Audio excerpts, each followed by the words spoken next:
Ooh wee. Oh boy. It's currently 12:14. Today's my birthday. Holy shit.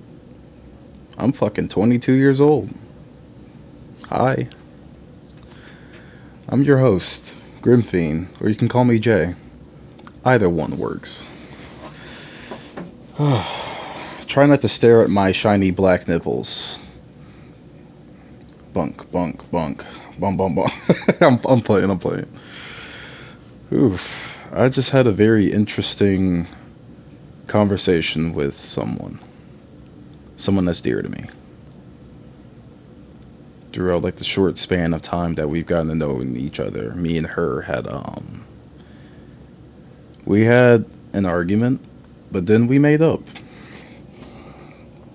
And this is something that's just it happened with my last relationship that I'm starting to look at a lot now.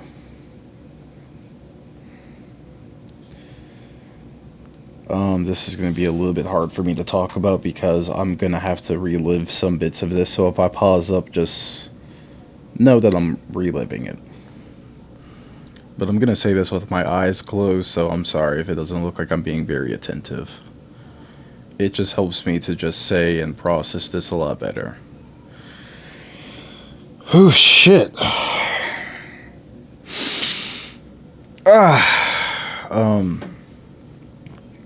Me and this friend, she's grieving right now. Someone very dear to her had passed away, and she did a lot of the things that you do when you're grieving and stuff like that. And then she segued into some other stuff that wasn't about the grieving and etc. And I wasn't trying to be cold, demeaning, no nothing. I was genuinely trying to understand and some other stuff. But when she went into the other things that it wasn't relevant to what the grieving and stuff like that. I wanted to hear her out and stuff like that. But she kept telling me a lot of the things that that she said to me. What I mean by that is repetitive stuff that I know already, or stuff that she's told me. It's like either stating the obvious or I've told you but I've forgotten. And she told me, hey, in the past, hey, let me know if I do tell you something to tell you again. I mean to tell no, oh god, no, I just fucked that up. She basically said, let me know if I said it to you already. And that's exactly what I did. Now I get it's the culmination of grieving and some other feelings and etc.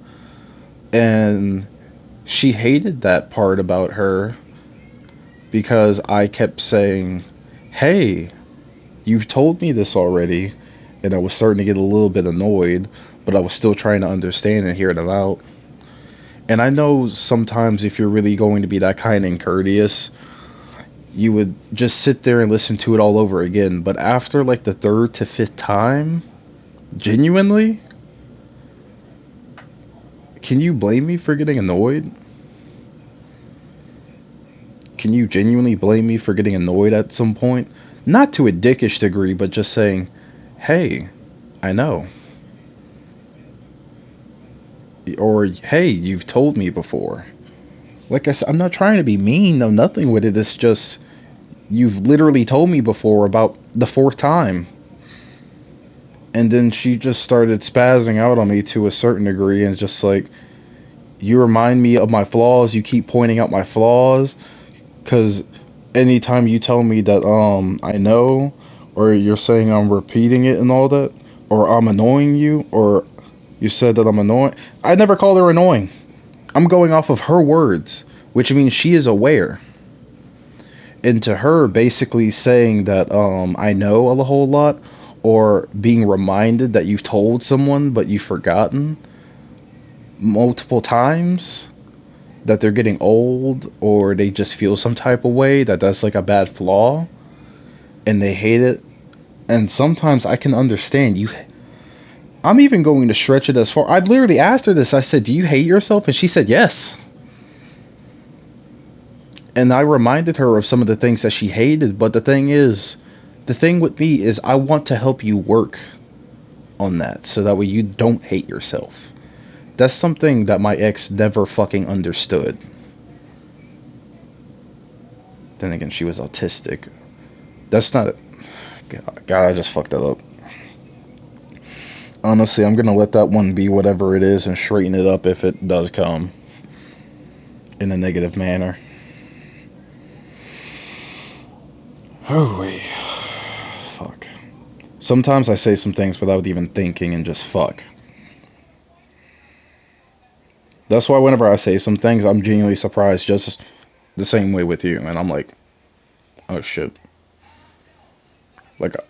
Like, sometimes you and your homie can just be chilling at the mall and it's just, damn, she's attractive. And you say that out loud and you both look at each other like, and then that person looked behind and said, who said that? And you and your homie still looking at each other like this. It was him. No, I wouldn't do that. I would be like, it was me. It was me. Give me a chance. Yada, yada, yada. Yada, yada. Hey, if you made it this far, just type in sandwich. Because sandwich. It's a motherfucking sandwich. These fries are cold as fuck.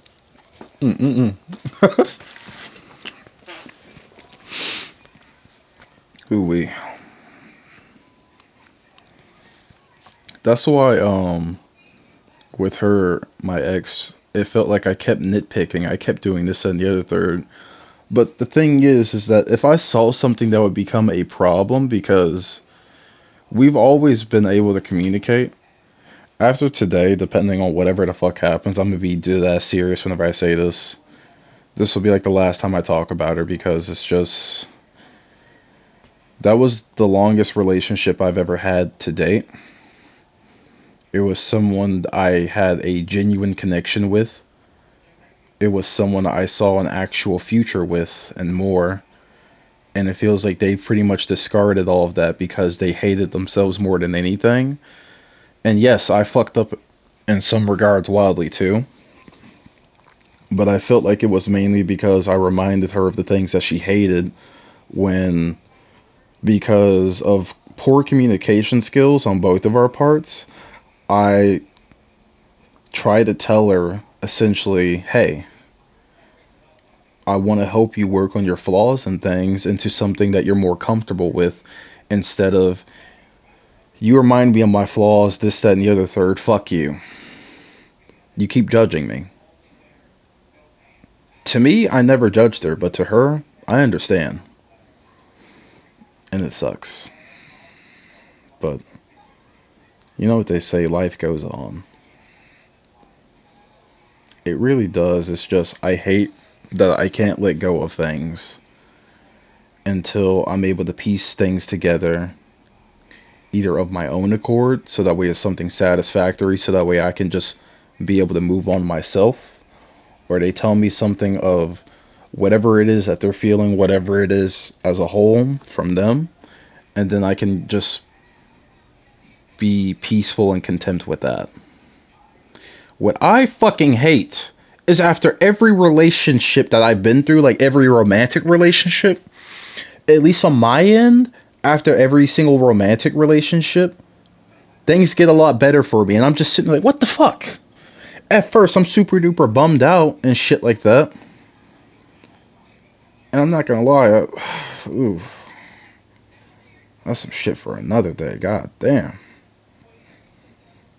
But it's pretty much like once I get over moping about and shit like that, because I've learned that you gotta feel it out.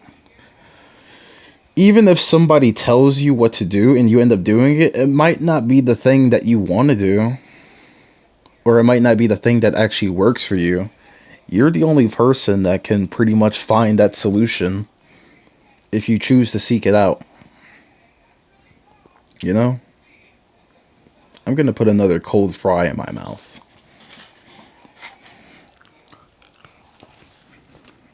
This bitch is good. I gotta brush my teeth later on. Yeah. They're kind of like white yellowish. A little bit more white than the yellow. Oh shit, I'm not supposed to scratch that tattoo. Fuck, fuck, fuck, fuck, fuck.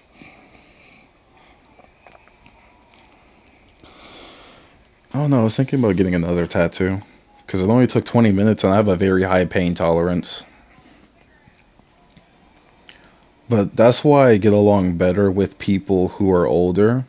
Because I feel like they're more emotionally mature. And if I ever wanted to, like. It's weird. With older people, I feel like I can establish and do deeper things with them. But then with people my age, I feel like I can be able to at least go and have more fun with and shit. It's like a mix up between going and doing some crazy fun outlandish ass shit between like something that's like stable. You can actually interact with it in a deeper and thought-provoking way. And there's a lot more other ways, but those are just like the top ones for me, really. And I know I can do that with people that are around my age or younger, but so far I haven't really experienced that because it's like I will be in the middle of a dark or deep fucking conversation or whatever the fuck, right? Something that's dear to me, and then it's just, hey Jay, what do you think about honey mustard? And I'm like, I'm in the middle of talking about something that is deep and fucking sacred to me. And you're going to ask me some dumbass shit? Or someone is, fuck it, I'm just going to say socially retarded. I'm trying to talk to everybody as a whole. And then it's just, hey D-Bone, guess what, my nigga? I farted.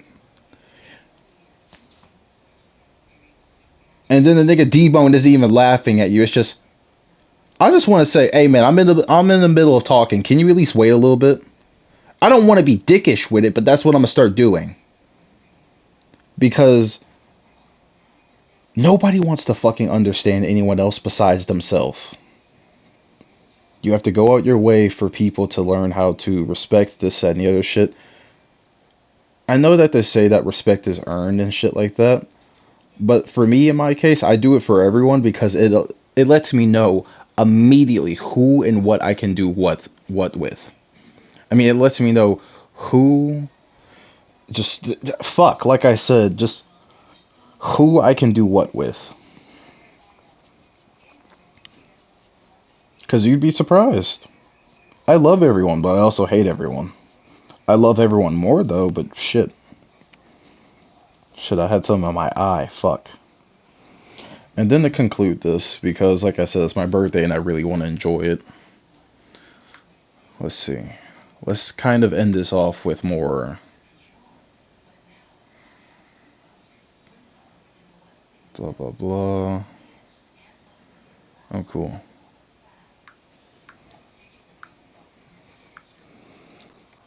Alright, let's come over here to. Excuse me. To Deep Thoughts. The relentless push for self-improvement is a trap that leaves us miserable and exhausted. I think our obsession with self-improvement is doing more harm than good. Everywhere I look, there's pressure to optimize every part of your life. Your productivity, your health, your habits, apps, books, and influencers tell us we're only a few hacks away from being the best version of ourselves. But honestly, I think this constant drive for improvement just makes us miserable. It does. But you also have to find out what you really want with that. And within finding and doing that process, you're also going to feel miserable. Which is the same thing, but still. I used to buy into it. I tracked my habits, set ambitious goals, and measured my progress. Sure, I achieved some things, but I also felt perpetually inadequate. The more I improved, the more I saw areas where I was falling short. It became exhausting, like I was chasing a moving target that I never reached. I feel like for this person, they just kept moving the goal for themselves, and I understand that. Except for, see, here's the thing. I'm not trying to be mean whenever I say this, But fuck it if it comes across that way. They did this to themselves. With me, I've always had expectations, all these placements just set upon me, and that's what made me exhausted. And then I tried doing it to myself, and that made me exhausted as well. Either because of that constant reminder that my potential could have been through the sky, through the whatever.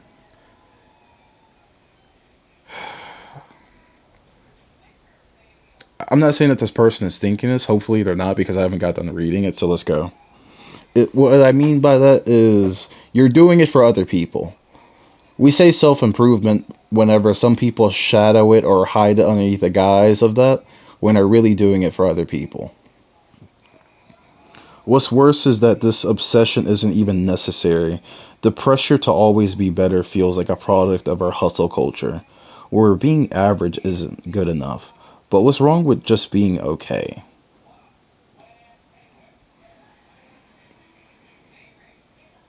Being okay is actually the best thing you can be,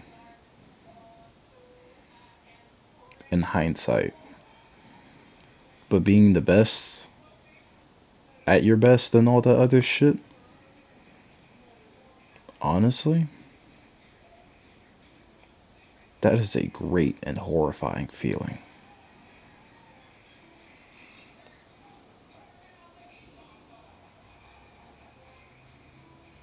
I know this is unpopular because self help has practically become a religion. People swear by their routines and goals, and anything less is seen as failure or laziness. But I don't think constantly striving for more is the answer. Sometimes the best thing we can do is let ourselves be flawed, unoptimized, and content with that.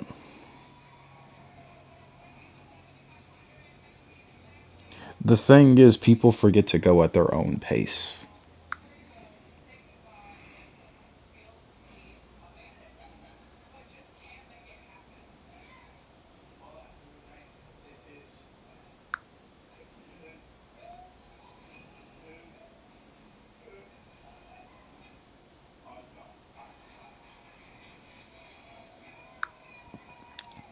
Let's try to find another one.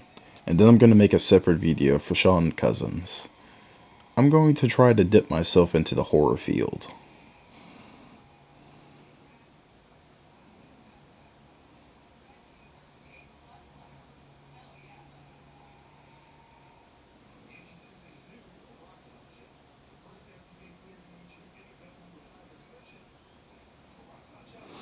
Okay, that's just stuff from yesterday. Well, unfortunately on that note, let's hop over into the horror section. I'm going to make another video. But if this is where your stop ends tonight, thank you for hopping aboard this train. Thank you for joining Grimmfiend Express. We hope to see you again, Fiend. Hopefully in the next video, or this might be your last one. This is Grim, or Jay, signing off right now and just saying, hey, this is gonna be fine, whether you like it or not. Oh yeah.